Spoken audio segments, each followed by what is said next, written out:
बरसों से बंद चर्च के बाहर एक कुत्ता तेजी से भौंक रहा था। तभी अचानक उसके सामने एक साया लहराकर बाहर आया। उस साये को देखकर कुत्ते की आवाज उसके गले में ही बंद होकर रह गई। वो साया उसके आसपास लहरा रहा था। अचानक हवा में उस साये के साथ उड़ता हुआ वो कुत्ता उस चर्च के भीतर दाखिल हो गया। उसके भौंकने की आवाज अभी भी आ रही थी। कुछ देर के बाद हवा में उड़ता हुआ उसका शरीर वापस बाहर आया। इस बार उसके शरीर में प्राण नहीं थे। उसका पूरा शरीर सफेद था। मनाली शहर के बाहर एक पुराना चर्च बरसों से बंद था। उसके आसपास कोई भी नहीं जाता। कुछ दिनों के बाद कॉलेज के बच्चों की एक ट्रिप मनाली घूमने आई थी। रात के वक्त कॉलेज के कुछ बच्चे अपने टीचर को बिना बताए होटल से बाहर निकल गए। अरे यार, ये लोग तो हमें नर्सरी के बच्चों की तरह ट्रीट कर रहे हैं। ऐसे घूमने में क्या मजा आएगा। और नहीं तो क्या, यहाँ जाना है वहाँ नहीं जाना है, ऐसे करो वैसे करो, खाने का टाइम हो गया, सोने का टाइम हो गया। सोचा था लड़कियों के साथ मौज मस्ती करेंगे, मगर लड़कियों को तो दूसरे होटल में ठहरा दिया। यहाँ अकेले दीवारों के साथ सर फोड़ो। अब होटल से निकलने के बाद क्या करना है बताओ। करना क्या है, चलो ऐसे ही रोड पर घूमेंगे। तीनों दोस्त बातें करते हुए सुनसान सड़क पर चले जा रहे थे। कुछ दूर चलने के बाद वे लोग उस चर्च के बाहर पहुंच गए। देख, ये चर्च कितना सुंदर लग रहा है। हाँ, सुंदर तो है, मगर ऐसा लग रहा है कोई यहाँ आता जाता नहीं है। शायद कोई पुराना चर्च है। अंदर चलकर देखते हैं। अंदर जाकर? अरे नहीं, अभी रहने देते हैं, कल सुबह आएंगे। अरे कल सुबह? कल तो हमारे साथ प्रोफेसर वगैरह सब रहेंगे। वे लोग हमें खुद से दूर नहीं जाने देंगे। अभी चलते हैं ना, रात या दिन क्या फर्क पड़ता है। हाँ, वैसे भी हम लोगों के पास मोबाइल में टॉर्च तो है। बोरिंग सी ट्रिप में थोड़ा सा एडवेंचर हो जाएगा। मनदीप का मन नहीं था, मगर रोशन और जतिन के कहने पर वो उन लोगों के साथ उस चर्च के भीतर दाखिल हो गया। चर्च के अंदर जगह जगह जाले लगे हुए थे। जैसे ही मोबाइल की लाइट से उस चर्च के भीतर थोड़ी सी रोशनी हुई, चमगादड़ उड़ते हुए चर्च के बाहर निकल गए। लगता है ये बहुत टाइम से बंद है, तभी तो चमगादड़ ने यहाँ पर डेरा जमा लिया। यार, मुझे यहाँ की वाइब्स कुछ ठीक नहीं लग रही है, हम लोग चलते हैं। कहते हुए मनदीप पलटकर दरवाजे से बाहर निकलने वाला था।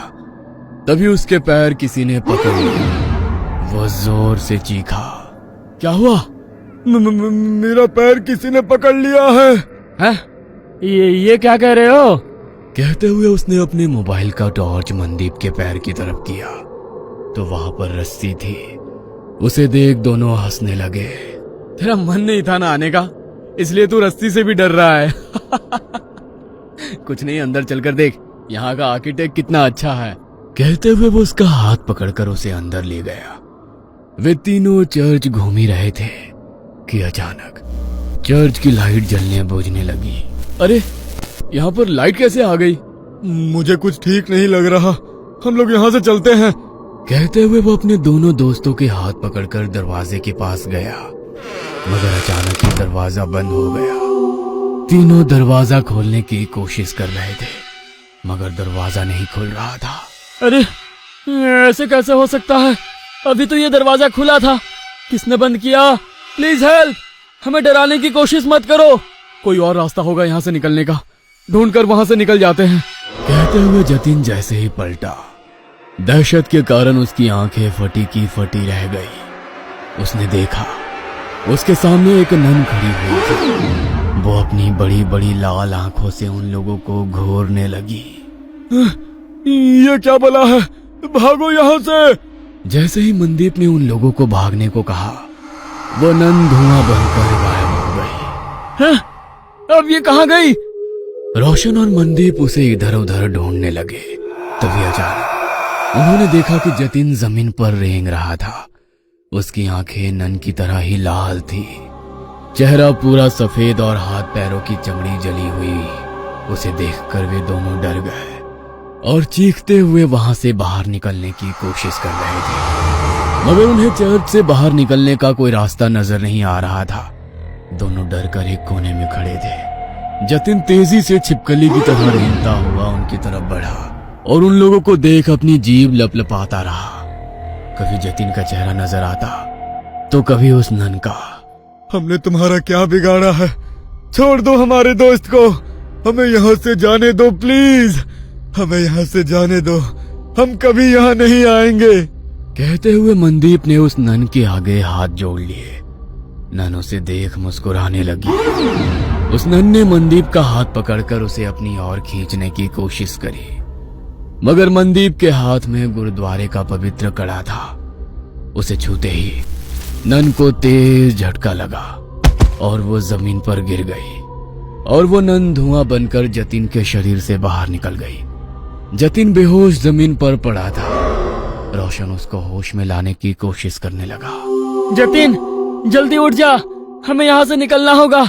जतिन प्लीज उठ जा। तुम लोगों को क्या लगता है कि तुम लोग इससे बच सकते हो? नहीं, तुम लोग अब उसके शिकार हो। यहां से बचकर नहीं जा सकते हो। वैसे भी यहां कोई नहीं आता। यहां गलती से कोई जानवर भी आ जाता है तो वो उसे नहीं छोड़ती। फिर तुम लोग तो इंसान हो, तुम लोगों का मरना तय है। मगर ना जाने क्यों मुझे आज ऐसा लग रहा है कुछ अलग होने वाला है।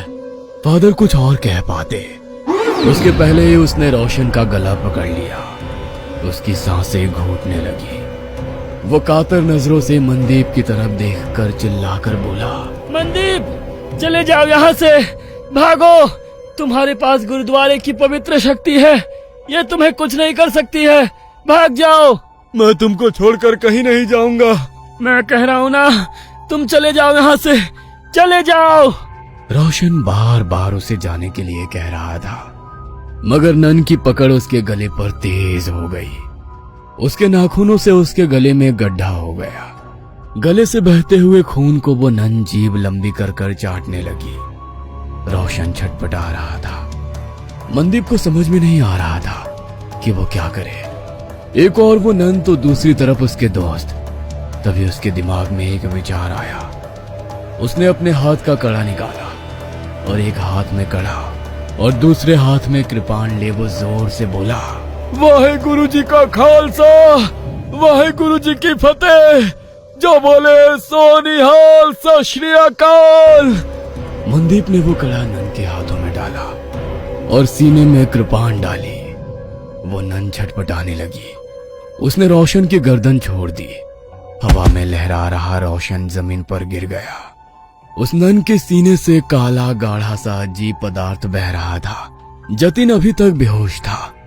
मनदीप को मदद चाहिए थी, मगर उसके पास मदद के लिए कोई नहीं था। उसकी नजर यीशु की मूर्ति पर पड़ी। हे यीशु, मुझे तेरी प्रार्थना नहीं आती है, मगर तेरे घर में शैतान तेरे बंदों पर कैसे हावी हो सकता है? हमारी मदद करो। कहते हुए उसकी आंखों में आंसू आ गए।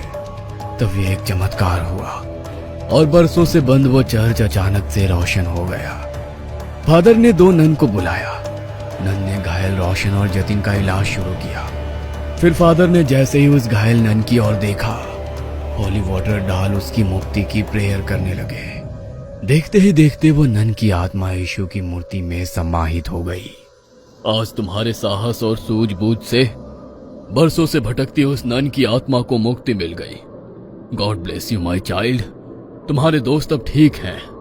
कल सुबह तक उन लोगों को कुछ भी याद नहीं रहेगा। अब तुम लोग यहाँ से चले जाओ और आज की घटना का जिक्र किसी से भी मत करना। फादर के कहने पर मनदीप अपने दोस्तों के साथ होटल वापस आ गया। अगले दिन वे लोग जब मनाली घूमने के लिए निकले तो उसके दोस्त सब कुछ भूल चुके थे, मगर मनदीप उस खौफनाक रात को उम्र भर नहीं भूल सकता था। वो अपने साथियों के साथ उसी जगह से निकला तो मनदीप को कोई चर्च नजर नहीं आया। बस दूर खड़े वो फादर उसे देखकर मुस्कुरा रहे थे। उन्होंने उसके ऊपर होली वाटर डाला तो मनदीप भी कल रात की वो बातें भूल गया। मगर मनाली के लोग उन लोगों को कभी भूल नहीं सकते हैं, क्योंकि उनके कारण ही तो उन्हें इविल नन से छुटकारा मिला था। ये कहानी आपको अच्छी लगी हो तो हमें सब्सक्राइब करें, हमारा इंस्टाग्राम और फेसबुक पेज जरूर फॉलो करें। और हाँ दोस्तों, सब्सक्राइब करना भूलना मत।